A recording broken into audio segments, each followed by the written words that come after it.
Un papa, c'est quelqu'un qui aide ses enfants. Un papa, c'est une personne qui est vraiment gentille, qui prend soin de toi.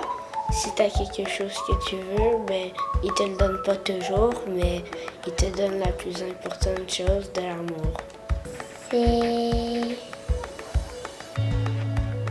C'est quelqu'un qui s'occupe de moi. Ben, c'est quelqu'un qu'on peut qui confier. Pour moi, un père, c'est un homme qui t'a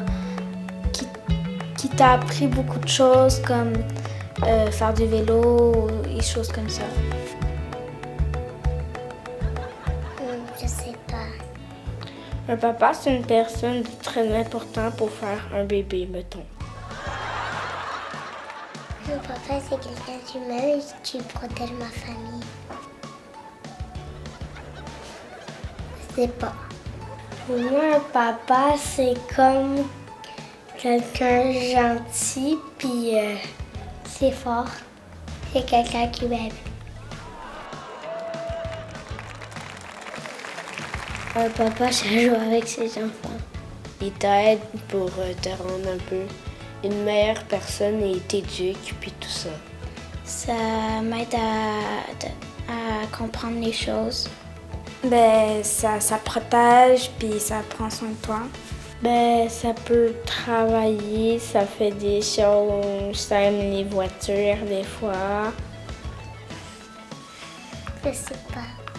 Ça travaille. Ben, ça travaille. Ça nous protège.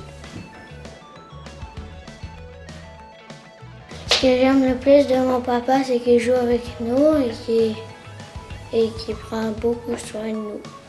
Ce que j'aime le plus, ben, c'est juste qu'il m'aide, il me donne plein d'activités à faire. Ben, il est gentil. Sa gentillesse. J'aime ça parce que j'aime ça quand il me donne des chocolats quand on vient de l'école. Je joue avec mon papa qui lit des histoires. Quand il fait des blagues. Quand il joue avec moi puis il me chatouille.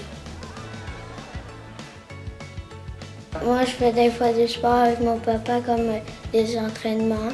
Je joue au tennis. Mon papa, il fait pas de sport. Un peu de soccer. Pas souvent. Du baseball. On fait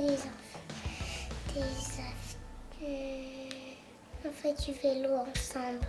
Une fois, je m'ai pratiqué au judo avec mon père. Non. Il fait souvent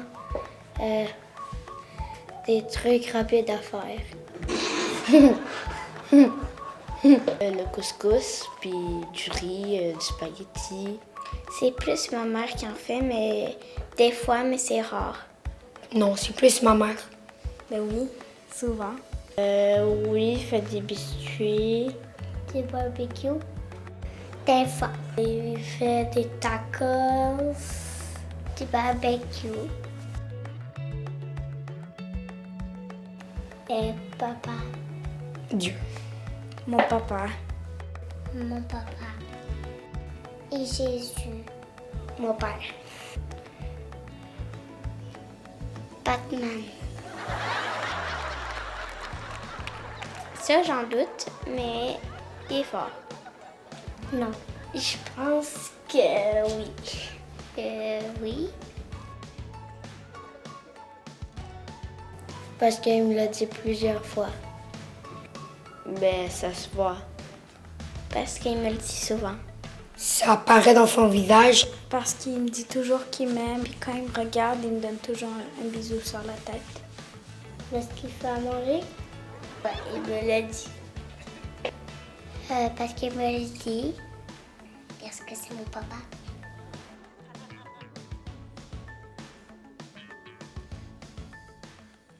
Yeah.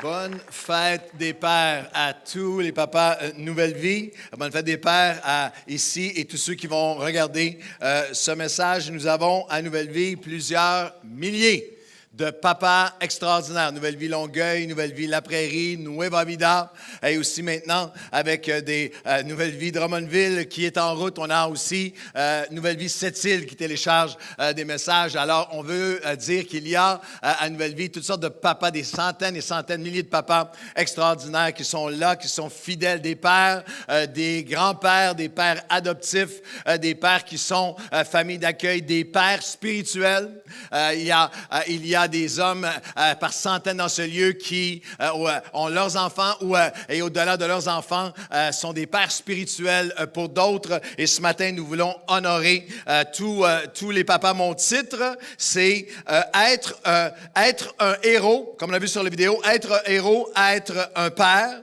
Je souligne que nous avons aussi le ministère des hommes de l'Église Nouvelle Vie qui, depuis des années, a ce thème de héros parce que les pères, les hommes sont des héros ici à Nouvelle Vie. Je vais souligner le travail de Pasteur Marc Lecomte et toute l'équipe des hommes qui a toute l'année fait un travail extraordinaire pour soutenir les hommes. À cet égard, si vous ne le saviez pas, tous les hommes qui sont ici, c'est ouvert aux femmes aussi, bien sûr, mais à chaque semaine, vous pouvez recevoir, à tous les lundis matins, vous pouvez recevoir une parole d'homme, un message de Pasteur Marc qui l'écrit, qui vous envoie, que vous pouvez recevoir sur votre téléphone. Si vous n'êtes pas inscrit encore pour parole d'homme, ça commence bien la semaine. Alors, si vous n'êtes pas encore inscrit au comptoir, envoyez-nous un courriel ou en allant sur le site. Vous allez pouvoir à partir de maintenant recevoir une parole d'homme. Et toutes les femmes, tous les enfants, est-ce qu'on peut célébrer le ministère des hommes et des papas à Nouvelle Vie ensemble, le ministère de héros? Je suis bien conscient, comme pasteur, après toutes ces années, 30 quelques années de ministère, que lorsqu'on parle du sujet des pères, c'est un sujet qui est sensible. Si vous voulez voir l'atmosphère changer autour d'un souper, vous avez 7-8 personnes qui soupent ensemble, des amis, commencez à parler de vos pères et immanquablement, il va y avoir toutes sortes, il y a des émotions qui sont là. Je sais, après toutes ces années de ministère, et je sais parce que c'était mon cas, sans aucun manque de respect. Je peux m'identifier à plusieurs d'entre vous qui allaient dire, ben moi, ton titre, là, être un père, être un héros, moi, mon père, c'était pas un héros. Moi, mon père, il y a des gens qui sont ici qui ont souffert d'abus, de négligence, d'abandon, de toutes sortes de choses, de des relations qui sont difficiles. Lorsqu'on dit dimanche, fête des pères, il y en a qui... il y a même des gens qui disent, je ne sais pas si je vais aller à l'église aujourd'hui, ça va me remuer, toutes sortes de choses. Il y a des gens qui sont ici, la relation a été difficile avec un père qui n'est pas encore, c'est pas réglé encore, ou c'est un père qui est vivant ou un père qui est décédé. Je sais aussi qu'il y a beaucoup de pères, beaucoup d'entre nous qui, comme père, comme mère aussi, je vais juste, même en commençant à dire ce matin, tous les principes que je vais adresser ce matin s'adressent aux pères, aux mères, aux hommes et aux femmes. Une des choses magnifiques que l'apôtre Paul fait lorsqu'il donne ses enseignements, par exemple, dans Thessaloniciens, de mentoring, il dira de lui-même, j'ai été comme un père pour vous et j'ai été comme une mère, comme une nourrice. Alors, les principes d'influence, de leadership, les principes spirituels que je vais apporter ce matin, je les applique aux pères, mais ils sont bien sûr pour les mères, ils sont pour les hommes, ils sont pour les femmes, ils sont pour chacun d'entre nous, tant comme père que comme dans notre relation avec notre père, quelle qu'elle soit. Il y a beaucoup d'entre nous ici ce matin qui avions ce désir de simplement faire mieux, de dire, mon épouse et moi, on parlait récemment, est-ce qu'on a fait mieux? Est-ce qu'on a essayé de tellement bien faire comme parents, comme père, vouloir faire mieux? Certains d'entre vous, beaucoup d'entre vous avaient eu des pères formidables, des pères extraordinaires, d'autres moins. Mais il y a cette réalité pour beaucoup d'entre nous, pères et grands-pères, qu'on a fait le mieux qu'on pouvait, on a tout donné ce qu'on avait, on l'a fait passionnément et il n'y a pas toujours le résultat. Il n'y a pas toujours, en ce moment, au jour d'aujourd'hui, il n'y a pas toujours le fruit dans mes enfants ou dans mes petits-enfants, la foi que j'aurais voulu communiquer, les valeurs que j'aurais voulu communiquer. Il y a aussi beaucoup de jeunes pères. Moi, j'ai une admiration, je le dis publiquement ce matin, j'ai une admiration pour les jeunes pères que je vois à Nouvelle-Vie, les jeunes couples, les jeunes pères et mères, mais les jeunes pères qui ont tellement de choses à jongler. Je vois beaucoup de jeunes pères qui sont plus préoccupés par ce rôle-là que nous l'étions, que nos parents l'étaient, qui veulent tout, qui jonglent avec tout, avec la carrière, avec toute l'affaire, avec tout ce essayer de tout faire pour être un bon père, dans une culture qui en ce moment dévalue énormément le rôle de l'homme, le rôle du père. Qui se pose littéralement à chaque jour. La question, littéralement, c'est quoi être un bon père? Comment je peux être un bon père? Et ça, on voit ça partout dans l'actualité. Du méga tube, il y a quelques années, du jeune chanteur français, Stromae a écrit une chanson qui a capturé la francophonie qui s'appelait Papa où t'es? Papa, t'es où es-tu, papa? Puis c'est un cri d'un fils pour son père à un livre qui sort aujourd'hui par l'auteur le plus lu en français de la francophonie, Marc Lévy, qui a écrit plusieurs best-sellers. Et il vient d'écrire, il le sort le dimanche de la fête des pères, un livre sur les relations Ghost in Love, les relations père et fils. Et il y a une interview dans le journal où on lui pose la question, comment êtes-vous venu à l'idée de parler des relations entre un père et son fils? Et il écrit, dans mon bureau, il y a depuis toujours une photo de mon père sur laquelle il arbore un grand sourire. Il a un visage très expressif. Un de mes amis disait même, c'est incroyable cette photo, on dirait qu'il va parler. Ça, c'est l'étincelle d'une idée. Ensuite, j'ai constaté dans le rapport qu'on entretient avec les pères qu'il y avait une plus grande pudeur, une plus grande retenue que dans les rapports avec les mères. Or, cette distance ne reflète en rien l'importance du lien paternel. J'ai entendu beaucoup d'amis me parler de leur père en prenant conscience qu'ils n'avaient jamais parlé, d'une façon qu'ils n'avaient jamais parlé à leur père. Ce lien-là peut être difficile. Je me suis dit que c'était un sujet plein d'humanité. Le roman part donc d'une question d'un des protagonistes, Thomas, qui pose à son père, « Dis, papa, c'est quoi être un père? » C'est une question que je me suis posée, dit Lévy, toute ma vie. Alors, c'est quoi être un père? Avez-vous trouvé la réponse? Il termine en disant, « Je pense qu'il m'a fallu 400 pages pour trouver la phrase juste pour l'exprimer. » C'est que Raymond le père parle de la balade à vélo avec son fils et qu'il dit, « Ça doit être ça, être père. C'est ouvrir la route en se retournant sans arrêt. » Tu ouvres la route, mais tu surveilles. Tu ouvres la route et tu surveilles. Et lorsqu'on regarde dans les... vous savez, il y a des thèses de doctorat, de maîtrise de doctorat sur comment on a projeté l'image du père dans les médias, dans la dramaturgie, dans la littérature québécoise. Et très souvent, il y a des thèses de doctorat là-dessus, très souvent, dans les émissions de télé, dans les grandes séries, le rôle du père le père est souvent dépeint en milieu québécois de façon un peu risible, dépassée, dévalué, absent, déconnecté. Patrick Lagacé a écrit récemment, le père a été le punching bag de la dramaturgie québécoise. On fait sur le père. Et savez-vous que parfois, l'Église a un peu emboîté le pas? Je ne sais pas si vous avez remarqué pas. On fait tout pour ne pas faire ça ici. Mais souvent dans les églises, la fête des mères, comment je pourrais dire ça? La fête des mères, on valorise la maman. Il y a quelque chose de beau. On valorise la mère, on la bénit. La fête des pères, on varlope les pères et on leur donne un coup de batte. Est-ce que vous me suivez? On fait passer ça à Nouvelle Vie. À Nouvelle Vie, ici, nous appelons les pères des héros. On les appelle des héros, on les considère comme des héros, on les appelle à être des héros et à accomplir leur... Vous dire amen? Plusieurs pères ne se considèrent pas comme des héros eux-mêmes. Pasteur Claude, laisse faire héros. Parce que notre idée de c'est quoi un héros a été tordue, a été délavée au fil du temps par les images. Il n'y a jamais eu une époque comme en ce moment avec des films de super-héros. Puis qu'est-ce qui est considéré dans notre société? Dans notre société actuellement, on mélange, il y a une grande confusion entre un héros et une célébrité. Il y a plein de gens qui sont des célébrités qui ne sont pas des héros. Tout le monde va être célèbre pendant quelques instants. Savez-vous qu'il y a une liste des Québécois ou Québécoises qui ont plus d'1 million de personnes qui les suivent sur leur page Facebook ou leur site ou leur chaîne YouTube. Des Québécois, Québécoises, 1 million de personnes et plus. Et parmi ces célébrités, il y en a un qui a plus d'1 200 000 personnes et son exploit, c'est qu'il joue de la flûte avec son nez. Il y en a un autre qui a 1,3 million et lui, son exploit, cette célébrité, c'est qu'il fait des flatulences dans un bain de mousse et les bulles qui montent et il y a 1 200 000 puis on va regarder un bout du vidéo. Non, on ne regardera pas un bout du vidéo. Célébrité! Il y a une différence entre être célèbre et être un vrai héros. Les célébrités font un bref splash plus ou moins réussi. Les héros font une différence à long terme dans la vie de ceux qui le touchent. Je devrais dire amen, il y a des héros ici. Les célébrités, ce qui compte pour eux, c'est l'image, c'est être vu, c'est être connu, c'est leur moment. Les héros, ce qui compte pour eux, c'est la fidélité, souvent qui n'est pas vue, qui n'est pas reconnue. Les célébrités, très souvent, les célébrités, même leurs efforts, leurs exploits sont ultimement pour eux-mêmes. Formidable, Tiger Woods, 8 opérations, revient, gagne un tournoi majeur pour lui. Paul McCartney, 79 ans, elle chante encore pendant 3 heures. Formidable, effort pour lui. Un vrai héros, ses efforts, son sacrifice, son don de lui-même. Les célébrités veulent être servies par tout le monde, mais le héros, lui, ses exploits sont pour les autres. Il sert les autres, il sert sa famille, il sert son épouse, il sert le Seigneur, il sert une cause plus grande que lui-même. Je célèbre les héros ce matin.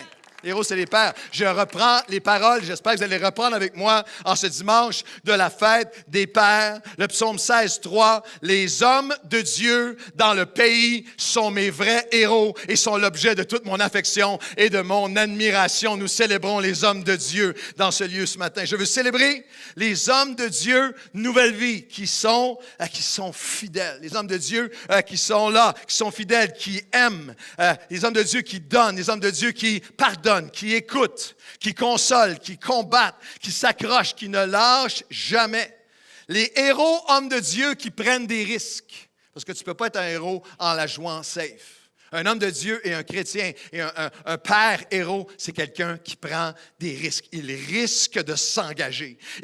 Prend le risque de s'engager pour la vie. Il prend le risque d'aimer. Il prend le risque de se donner. Il prend le risque d'ouvrir son cœur. Il prend le risque de pardonner. Il prend le risque de faire confiance à nouveau. Il prend le risque de rêver à nouveau. Il prend le risque de croire. Il prend le risque d'espérer et de recommencer encore et encore parce qu'il est une réflexion du cœur de Dieu. Quelqu'un devrait dire oui?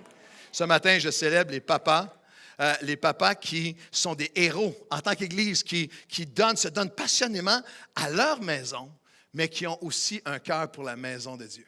Avec leur temps, avec leur bénévolat. Savez-vous que la colonne vertébrale de l'Église, c'est des hommes et des femmes, c'est des pères et des mères et des célibataires. Mais cette Église, comme chaque Église d'Impact, a été et bâtie par plein d'hommes qui ont des familles, mais qui donnent à la famille de Dieu, qui ont des enfants et qui donnent aux enfants de Dieu, qui pourvoient aux enfants de leur maison, mais ont un cœur pour les enfants qui n'ont rien, un cœur pour les enfants qui sont éloignés. Je parle de pères et des pères biologiques, mais il y a un impact aussi aux pères qui sont... Il y a des pères qui sont aussi, je n'aimerais pas de nom, mais il y a plein de familles qui sont ici de couples, qui sont des familles d'accueil, qui prennent des enfants chez eux, qui ouvrent leur maison, qui sont des pères mentors, des pères spirituels, des pères qui soutiennent des jeunes qui sont sans parents, que ce soit à travers le 21-59 ou à travers Action Nouvelle Vie. Je veux célébrer des pères qui expriment le cœur de Dieu ce matin. Vous êtes des héros, des héros qui sont différents.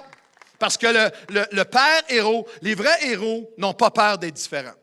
Un vrai héros n'a pas peur de se tenir seul, de sortir un peu du lot, de ne pas s'enfuir, de se tenir seul parfois pour ses convictions, se tenir seul pour sa foi. Au travail, il n'est pas exactement pareil comme tous les chums. Il n'a pas la même grivoiserie, il n'a pas la même vulgarité, il n'a pas les mêmes standards, il n'a pas la même... il ne parle pas pareil, il ne pense pas pareil. Il est au bureau, il est à l'école, il est avec ses amis, dans la famille. Il a le courage d'être différent. Un héros se tient à l'endroit où Dieu l'a appelé lorsque les autres s'enfuient vers les hauteurs. C'est fascinant lorsque David arrive à l'automne de sa vie, vers la fin de sa vie, il se met vous lirez ça dans 2 Samuel, il se met à nommer des noms qui apparaissent juste une fois. Des noms qui n'ont pas eu d'exploit public, mais lui, il sait. Comme moi, je sais, comme pasteur et comme leader de ce mouvement, que le royaume de Dieu se bâtit avec des hommes qui se tiennent à leur place, seuls parfois, à contre-courant. Dans 2 Samuel 28, il dira, « Voici les noms des vaillants héros qui étaient au combat avec David. Éléazar, il était un des 3 qui restèrent debout au combat, tandis que les hommes d'Israël se retiraient sur toutes les hauteurs. Je remercie Dieu pour les hommes qui ne se sont pas sauvés, pour les hommes qui n'ont pas fui quand ça allait mal, qui n'ont pas tout balancé, qui n'ont pas suivi le courant vers les hauteurs, mais qui ont dit, moi j'ai un appel, je plante mes pieds dans le sol de la foi, puis moi je suis ici pour me tenir, même si je suis différent, même si je ne suis pas comme cette société, je veux ressembler à mon Dieu. Quelqu'un devrait dire amen ce matin. Je parle de héros. David fait quelque chose, et il se met à souligner plein de choses que personne n'avait vues. Des affaires pas publiques, pas Goliath est tombé, pas ces grands moments-là, la bataille. Des héros qui ont fait des choses que personne n'a vues, mais lui, comme leader, les a vues, et surtout, Dieu les avait vues. Il s'est mis à souligner que l'héroïsme n'est pas seulement dans le spectaculaire. Qu'être un héros, c'est pas juste dans le splash, c'est pas juste dans le public, c'est pas juste dans le tape à l'œil, c'est pas juste dans l'extérieur. 2 Samuel 23:16, il raconte une anecdote hallucinante, c'est quelque chose qui a pris place. David était dans son camp et vous lirez à la maison, la Bible nous dit, et David eut un désir pour de l'eau de la citerne de Bethléem. Ça représentait beaucoup parce que c'était le territoire que l'ennemi avait volé. Puis eux, ils étaient entourés d'ennemis, puis ils voulaient essayer d'aller reprendre ce territoire-là. Et David fait juste dire, il ne fait même pas une demande. C'est comme une prière. Il y a un soupir que je désirais avoir de l'eau de la citerne de Bethléem. Et la Bible nous dit qu'il y a 3 hommes, 3 héros, 3 vaillants qui l'ont juste entendu et passèrent à travers le camp des Philistins et puisèrent de l'eau de la citerne qui est à la porte de Bethléem. Ils l'apportèrent et la présentèrent à David. Les commentateurs bibliques nous disent que c'est à la distance d'un marathon de 40aine de kilomètres en territoire ennemi. « Oh, je voudrais boire une eau, je voudrais boire de l'eau de la citerne. » Et les gars partent. Et ça, on ne sait pas combien de temps ça leur a pris, probablement de nuit à travers les ennemis. Ils prennent des risques menacés pour aller chercher de l'eau de la citerne de Bethléem. Et lorsqu'ils reviennent à David, David, tu avais un désir de boire de l'eau de la citerne de Bethléem. Ça représentait l'accomplissement de reprendre de l'ennemi ce que l'ennemi avait volé. Amène le verre à David. David, tu peux le boire maintenant. Et alors qu'ils traversèrent le camp ennemi, personne n'a vu excepté David et eux. Ils revinrent avec de l'eau de la citerne de la porte de Bethléem. Ils l'apportèrent et la présentèrent à David, mais il ne voulut pas la boire. Et il la répandit au sol. Ben voyons donc!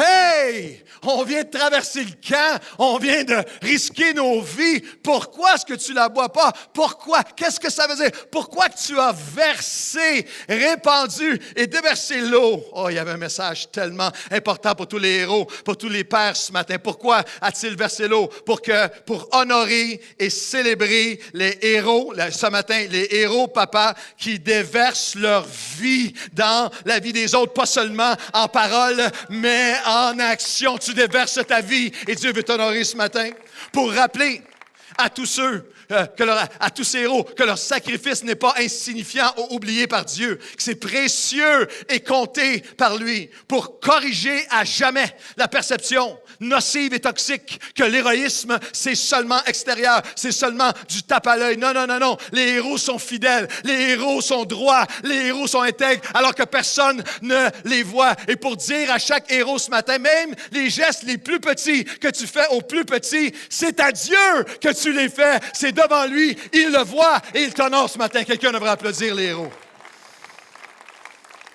Un père est un héros ce matin.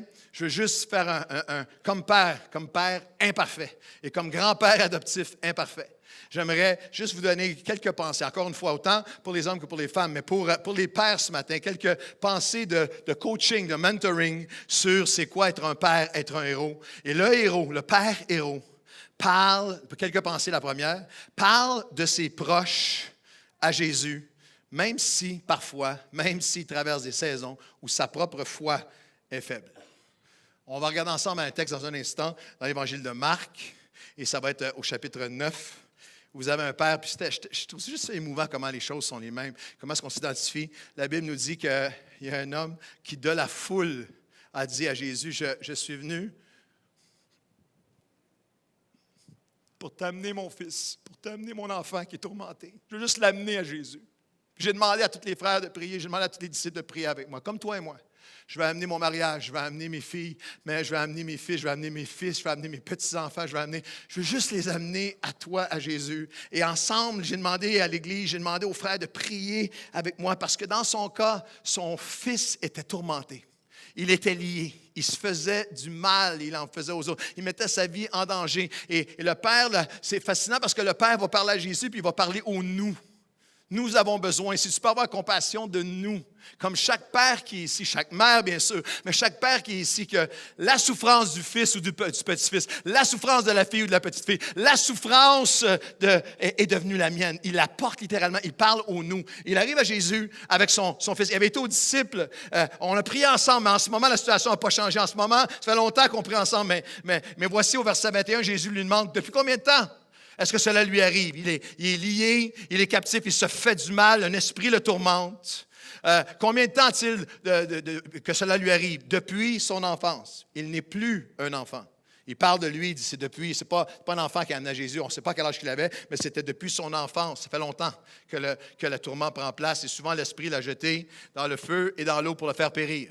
Mais si tu peux quelque chose, il parle à Jésus, mais si tu peux quelque chose, viens à notre secours. Aie compassion de nous, sa douleur, sa captivité est devenue la mienne. Jésus lui dit, si tu peux, parce qu'il y a quand même dit quelque chose de spécial au Seigneur, si tu peux faire quelque chose, aie compassion de nous. Si tu peux, tout est possible à celui qui croit. Et j'aime tellement ce Père dans son humanité, je m'identifie tellement à lui. Aussitôt le Père de l'enfant s'écria, « Je crois, oui, je crois, mais viens au secours de mon incrédulité. » Je crois, mais il faut que ça augmente ma foi. Je crois, mais... Et j'aimerais dire à chaque père ou mère qui est ici, qui passe la tête parfois, est-ce que je n'ai pas eu assez la foi? Je crois, mais qu'il n'y a pas de condamnation dans la réponse du Seigneur. Il n'y a pas de disqualification. Il n'y a pas de pas assez de foi. Non. Jésus va arriver, il va dire, le verset 27, il prend l'enfant par la main, le fit lever et se tint debout. Et quand Jésus fut entré dans la maison, ses disciples lui demandèrent en particulier, pourquoi n'avons-nous pas pu chasser l'esprit? Il a répondu, l'esprit mauvais. Il a répondu, ce genre-là, cette captivité-là, ce lien-là ne peut sortir que par la prière. Jésus dit à toi et à moi ce matin, dont la foi est parfois vacillante, continue, tiens-toi. Il n'y a pas de condamnation dans mon cœur. Avez-vous déjà pensé que les pères de l'Église chrétienne, les plus grands héros des héros, ceux qu'on regarde comme étant ceux qui ont donné naissance à l'Église chrétienne, les disciples de Jésus qui ont changé le monde, ces hommes qui ont bouleversé le monde, ces pères qui ont donné naissance à une Église mondiale historique jusqu'à 2000 ans plus tard, avaient leur saison comme cet homme. Et c'était surtout dans ces saisons où est-ce qu'il faut que tu continues, il faut que tu répètes, il faut que j'explique encore, il faut que je pardonne encore, il faut que j'aime encore, il faut que je crois encore, il faut que je m'étire encore, il faut que je risque encore, il faut encore et encore. Et les disciples sont venus dans Marc 14. Et Jésus leur dit, « Et s'il a péché contre toi 7 fois dans un jour, et que 7 fois il revient à toi en disant, pardon, je me repens, tu lui pardonneras. » Les apôtres dirent au Seigneur, 7 fois il te demande pardon, tu le pardonneras. Les apôtres dirent au Seigneur, « Ô Seigneur, augmente ma foi. » Augmente notre foi. Lorsque, face à l'ampleur de la patience et la résilience du combat, 7 fois encore, il revient, il faut que je recommence, il faut que je réexplique, il faut que je recroie, il faut que je ressème. Et parfois, c'est le pardon. Seigneur, augmente ma foi pour relâcher, pour pardonner à quelqu'un de ma famille, mais aussi même à nous-mêmes. Parce que la parole de Dieu dira 7 fois le juste, jusqu'à 7 fois, Proverbe 24, 7 fois le héros tombe, mais il se relève.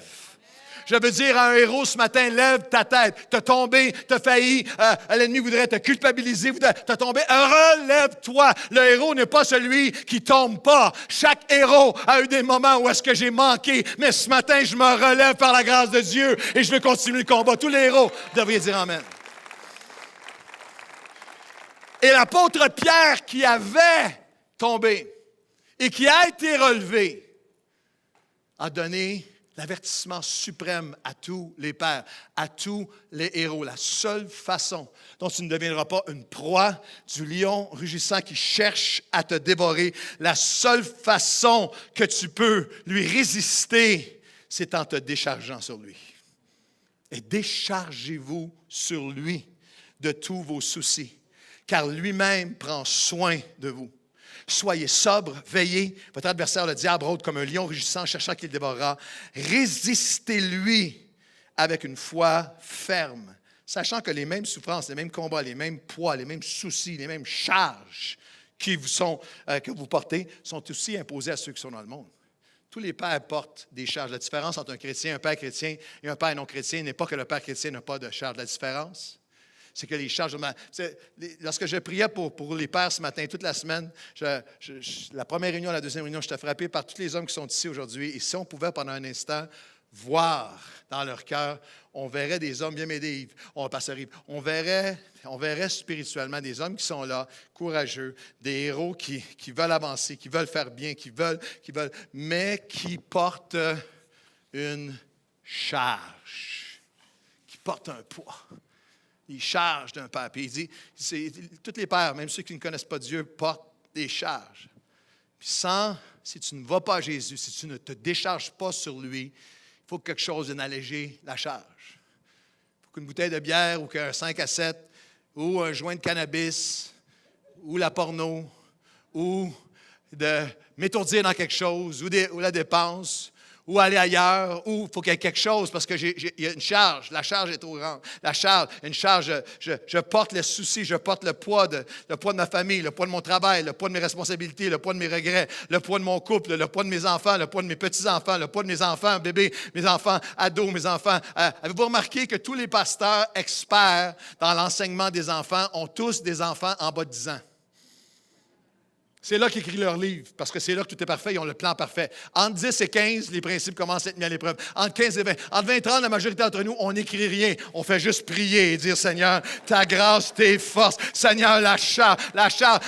Sans la charge, le chrétien tombe dans la peur, le chrétien tombe dans toutes sortes de choses, mais déchargez-vous. Viens me décharger. Déchargez-vous sur lui chaque jour. Je vais à Jésus pour mes proches. Je me décharge. C'est long, c'est ça qui tire le message. Je me décharge de mes peurs. Je me décharge de mes peines. Je me décharge de mes soucis. Je me décharge. Et finalement, mes mains peuvent se tendre vers Dieu et dire, Seigneur, je veux continuer à les amener à toi. Déchargez-vous sur lui. Je vais applaudir celui qui prend nos charges.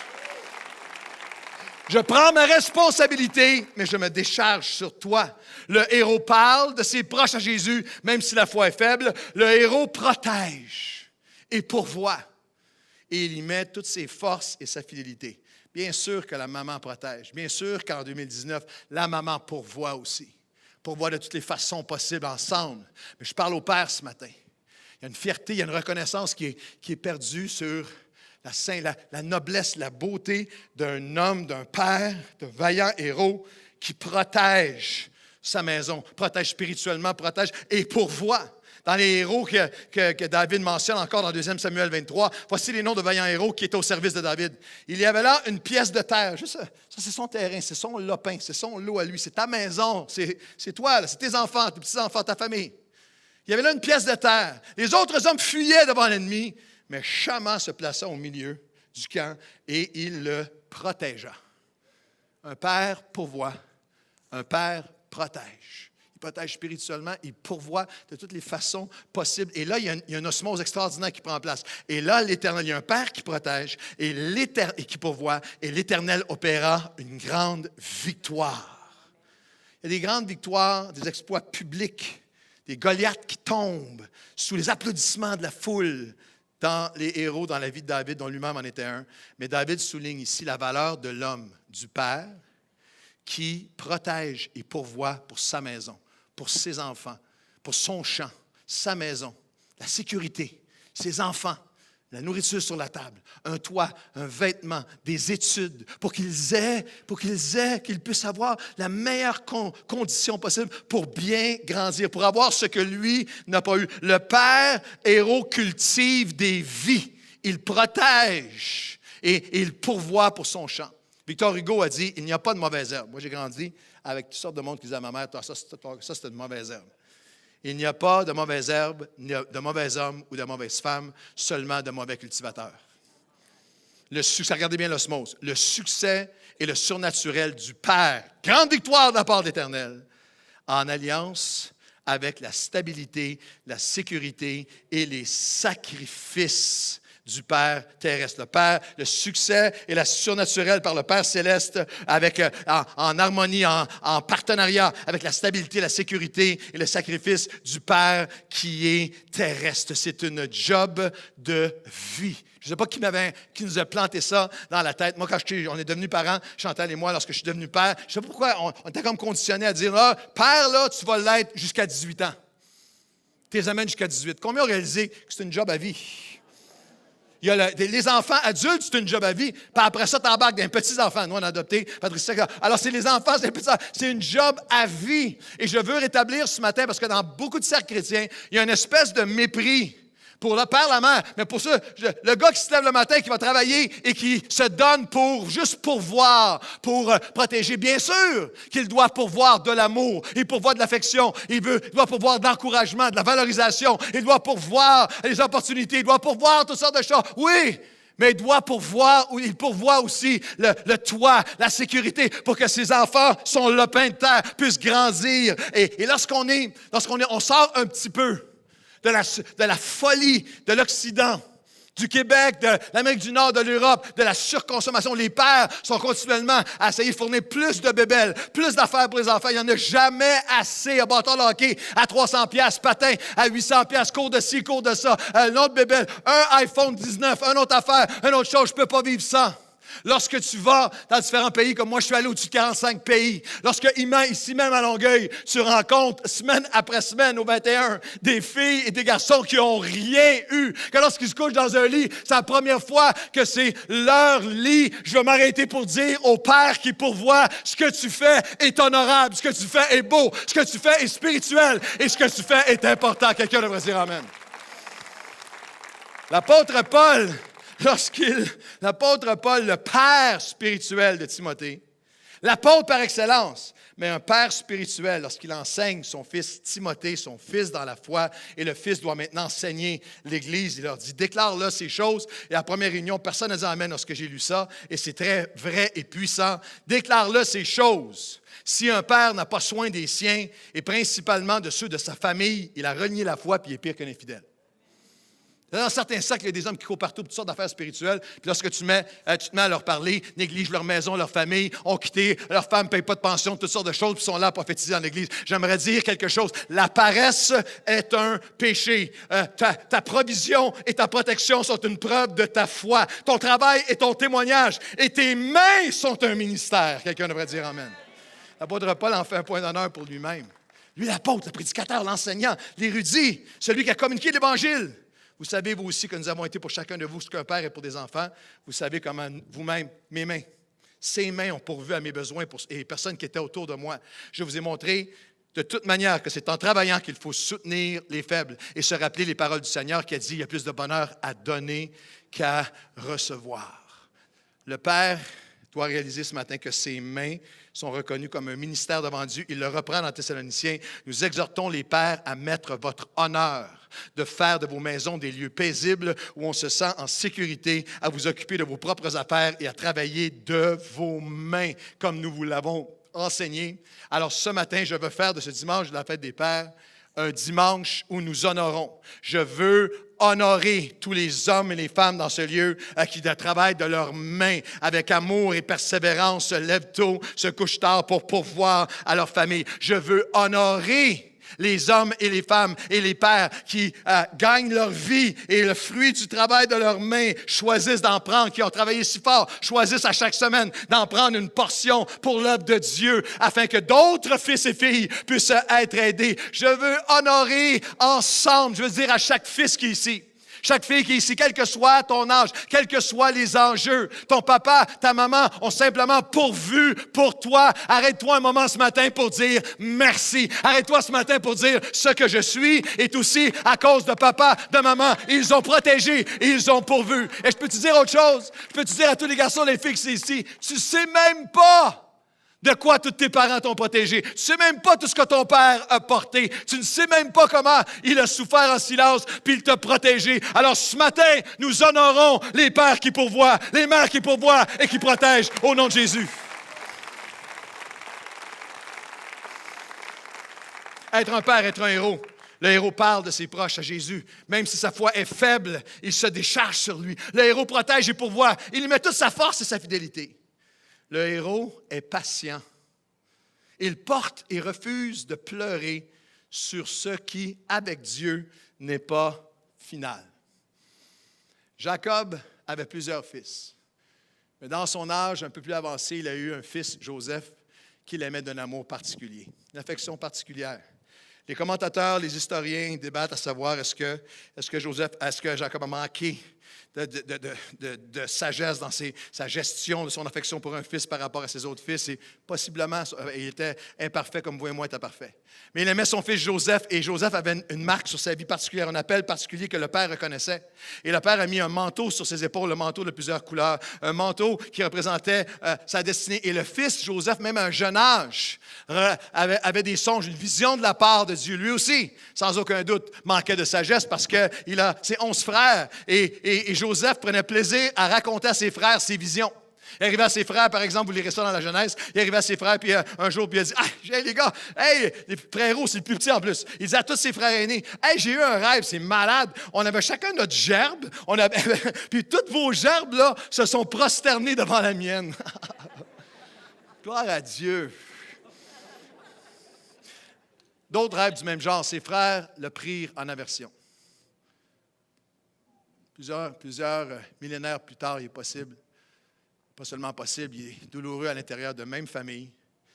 Comment des offenses, comment des blessures, comment des non-dits, comment des non-pardons, comment des choses à l'intérieur peuvent déchirer, ou ce que des gens d'une même famille, après 35 ans de ministère, les gens des mêmes familles peuvent se faire un mal atroce. Mais là, les fils, dans leur haine, qui est entretenu pour leur frère, tout le lien devient brouillé. Et un jour, ils font l'impensable, ils font l'acte fou, l'acte criminel. Alors qu'ils sont en voyage avec le fils, le père les a envoyés faire une mission. Ils prennent Joseph, le mettent dans un puits pour qu'il y meure. Puis finalement, il y a une troupe de marchands, d'esclaves qui passent pour s'en aller en Égypte. Ils le sortent du trou et tu peux entendre Joseph, l'adolescent, crier « Pitié, pitié ». Et ils le prennent et le vendent pour 20 cycles. Ils vendent leur frère. Et là, il faut faire quelque chose pour que papa, il faut conter une histoire à papa. Alors, ils prennent le manteau, ils tuent un bouc, ils souillent le manteau de la destinée avec le sang, puis ils arrivent à leur père, puis ils disent « Hey, on ne sait pas ce qu'est Joseph, est-ce que tu reconnais ça? » Genèse chapitre 37, verset 33. Jacob le reconnut, il dit « C'est la tunique de mon fils! Une bête féroce a dévoré! » Joseph a été mis en pièces. Il déchira ses vêtements. Il mit un sac sur ses reins. Il porta longtemps le deuil de son fils. Tous ses fils et toutes ses filles vinrent pour le consoler. Mais il ne voulut recevoir aucune consolation. Il disait, c'est en pleurant que je descendrai vers mon fils au séjour des morts. Et il pleurait son fils. La méchanceté a apporté à Joseph la tunique de la promesse et du rêve de Dieu et a souillé. C'était la tunique du mensonge concernant le rêve et la destinée de Dieu pour son enfant. J'aimerais dire que chaque père va se faire présenter par Satan lui-même des tuniques qui disent c'est fini, c'est trop tard, la destinée est souillée. Il y a quelque chose de fou à partir de ce moment-là, quel que soit ce qui se passait. Jacob a dit, je refuse d'être consolé, je vais pleurer jusqu'à ma mort. Il n'y a personne, il y a d'autres fils, il y a d'autres filles, il y a une famille. Non, c'est fini pour lui, c'est terminé. Et pendant 22 ans, il va pleurer et être en deuil pour ceux qui n'étaient pas morts. Pour ce que Dieu était encore en train de travailler, qu'il ne voyait pas. Et là, si plusieurs d'entre vous connaissez l'histoire de Joseph, d'autres ne la connaissent pas, c'est un des récits les plus extraordinaires de la Bible. Mais pendant que le père se lamentait et pleurait et s'enlisait dans ses culpabilités, ses hontes, ses accusations, ses méfiances et sa tristesse et son deuil, Dieu est en train de préparer Joseph. Lorsqu'il s'en va en Égypte, Dieu a un plan pour lui et se met à le façonner, se met à le développer, se met à lui faire des promotions, à le protéger, à l'élever, à l'utiliser jusqu'à ce que Joseph devient le ministre de l'Agriculture et de la Provision et de la Sécurité du pays, second dans tout le pays. Et lorsque le père qui est en deuil et ses fils, il y a une famine, on va tous mourir, allez voir le ministre de l'Agriculture, peut-être qu'il va distribuer la nourriture. Et tel que Joseph l'avait vu, tel que la promesse avait été faite, le vêtement souillé qui disait que c'était fini est un mensonge. Parce que Dieu est en train de préparer Joseph et les fils reviennent devant lui. Et exactement comme la prophétie vient lui demander de la nourriture, je veux dire à un papa ce matin, à une maman, ne crois pas le vêtement de la destinée que tu crois qui est souillé. Dieu est encore à l'œuvre. Dieu fait encore une œuvre. Dieu prépare encore quelque chose que tu ne peux pas. Vous devriez applaudir. Et le héros, il est patient. Il est patient, il ne pleure pas. Ce qui est avec Dieu n'est pas final. Lorsque les fils reviennent, Joseph leur dit même, Genèse 45, il vient se passer devant lui, je suis Joseph, je suis votre frère, je vais vous donner, je vais pourvoir pour vous, ne vous tourmentez pas avec ce que vous m'avez fait. Ce n'est pas vous qui m'avez envoyé ici, mais c'est Dieu. Hâtez-vous d'aller le dire à mon Père. Le héros doit être patient.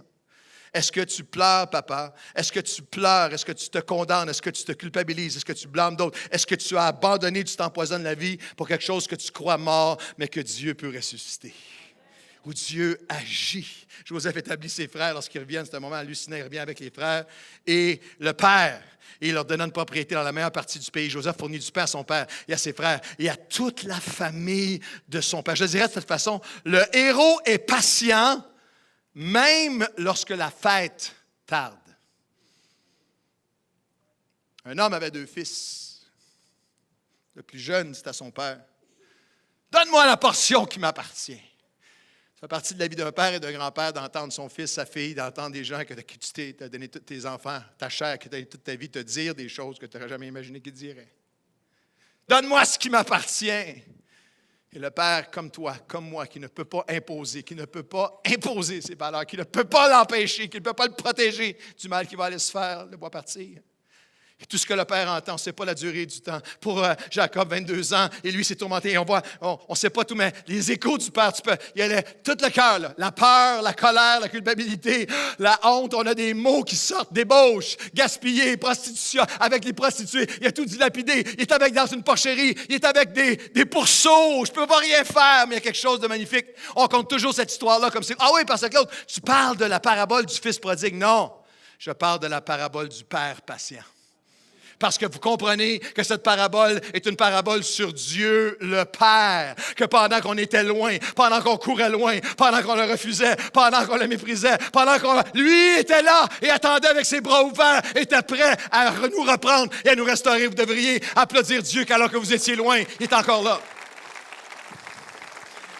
Moi, le verset le plus extraordinaire de Luc chapitre 15, pour moi, le cœur du verset qui me fait danser, c'est le Père patient. La Bible nous dit, le Fils se leva. Bien sûr, le texte nous dit que le Fils regarde à l'intérieur de lui-même et dit, je vais retourner à la maison de mon Père. Mais le verset 20, le Fils se leva, il alla vers son Père, et comme il était encore loin, son Père le vit, fut ému de compassion, et il courut vers lui. J'aime ce Père qui, contrairement à Jacob, qui a fermé la porte, qui a claqué la porte de l'espoir, qui a claqué la porte de la foi, puis qui est rentré à l'intérieur, puis qui a dit qu'il arrive n'importe quoi, moi je vais être dans la peine, le deuil et l'amertume. Le Père céleste qui communique son cœur à chaque père. À la fin de chaque journée, je le vois regardant au loin avec patience. Il va revenir.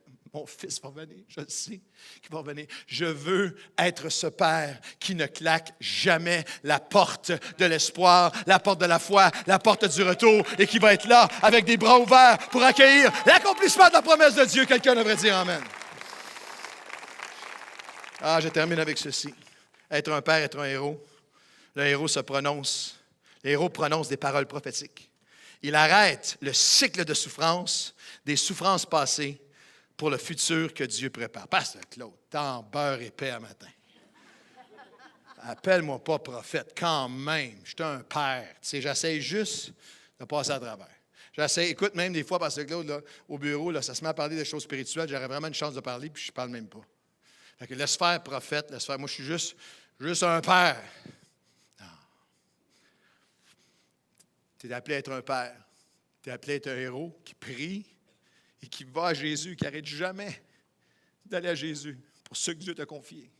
En te déchargeant, je garde ma responsabilité, mais je me décharge sur lui jusqu'à ce que la victoire vienne. Non, tu es plus que juste un papa. Tu es un père, tu es un héros. Et mère aussi, bien sûr. Mais tu es un père, tu es un héros. Tu pourvois. Tu protèges. Tu es un père, tu es un héros, tu es patient, tu fermes jamais la porte de l'espoir, la porte, même si est au loin. Oh non, moi j'ai la porte ouverte et les bras ouverts. Tu es non seulement un père, mais tu es un prêtre. Comme un prêtre, non pas un prêtre de soutane religieuse que notre province a connu. Tu es le prêtre de ta maison, tu es le prêtre de ton foyer, le prêtre qui amène Dieu aux siens et qui amène les siens à Dieu. C'est l'œuvre d'une vie entière. Et tu es prophète.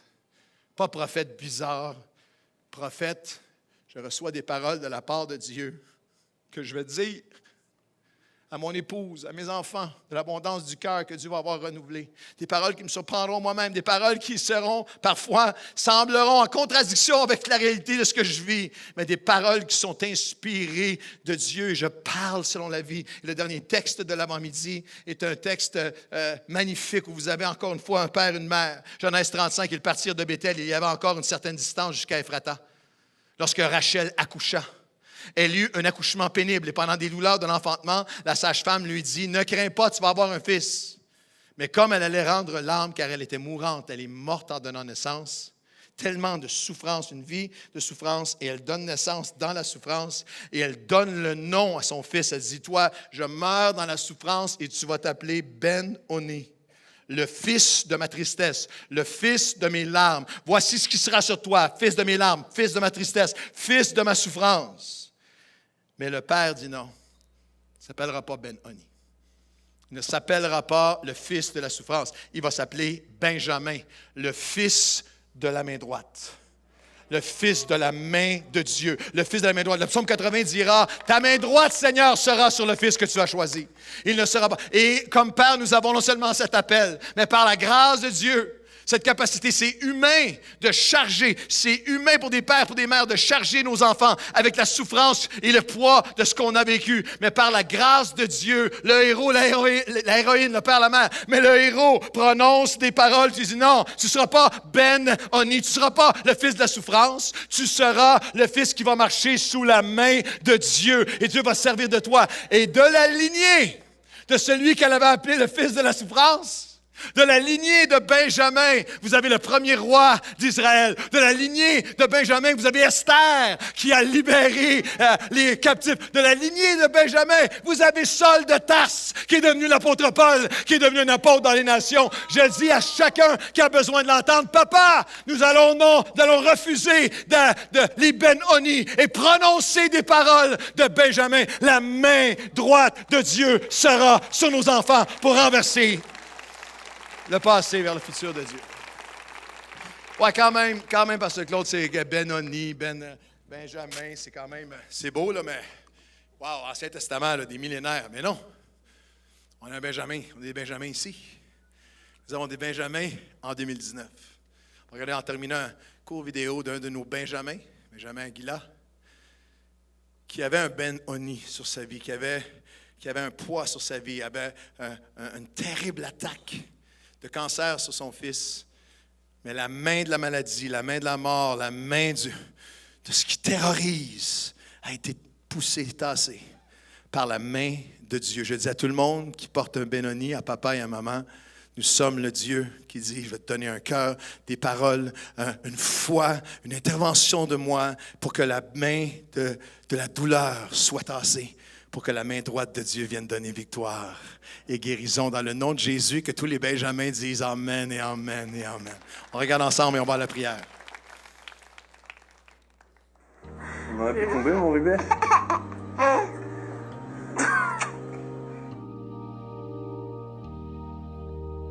Coucou, tu fais un coucou à la caméra? Dis coucou.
Benjamin, le Ben Oni, le poids, n'était pas seulement pour toi. Il y a un historique derrière qui rendait le combat encore plus grand. Au-delà de la terreur d'avoir un diagnostic aussi grave sur ton fils, il y avait un arrière-plan que j'aimerais que tu partages avec le peuple avant qu'on aille à la prière ensemble.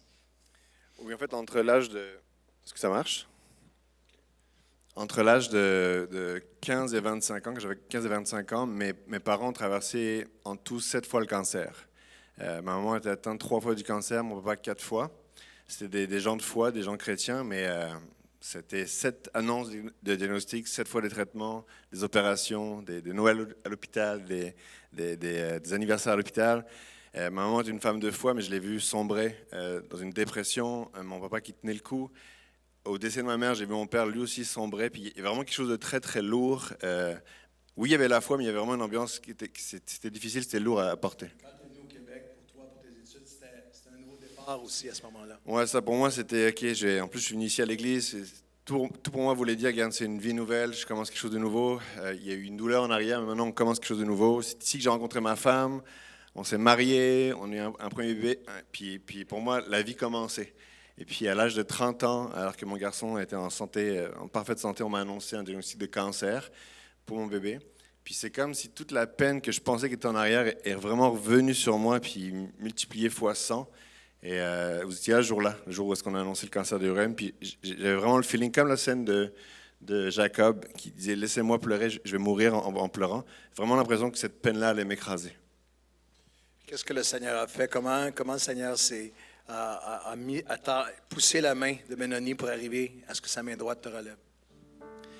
Il y a vraiment, c'était sur plusieurs années, mais il y a vraiment un moment particulier. Le lendemain du diagnostic de cancer, je me rappelle vraiment, vous étiez là, puis j'étais même pas capable de me lever quand on m'a dit la nouvelle. C'est du monde qui m'a aidé à me porter juste pour me déplacer.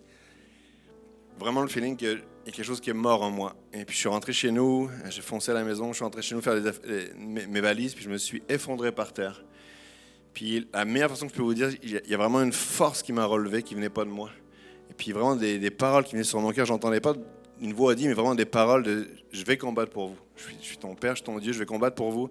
Le cancer de ton garçon, c'est mon combat, je vais combattre. Toi puis ta femme, je vais vous porter et vous allez me voir agir. » Puis Dieu a donné des promesses et des textes bibliques qui ont eu vraiment une signification pour toi, qui sont venus porteurs de vie. Oui, vraiment, pour moi, le texte de Romains, chapitre 8, verset 11, c'est ce que j'ai vécu ce jour-là. Le même esprit qui a ramené Christ de la mort à la vie vit en nous. C'est vraiment le feeling que j'ai vécu. Il y avait une mort spirituelle, puis j'ai vraiment vécu quelque chose. Dieu m'a relevé. Puis on a vu Dieu agir. On a vu Ruben, c'était 20% de chances de survie. On a vu Ruben complètement déjouer les diagnostics. Je l'ai vu. C'était douloureux, c'était difficile. On a vraiment vu la main de Dieu sur lui. Ma femme a pu accoucher, elle était enceinte à cette époque-là.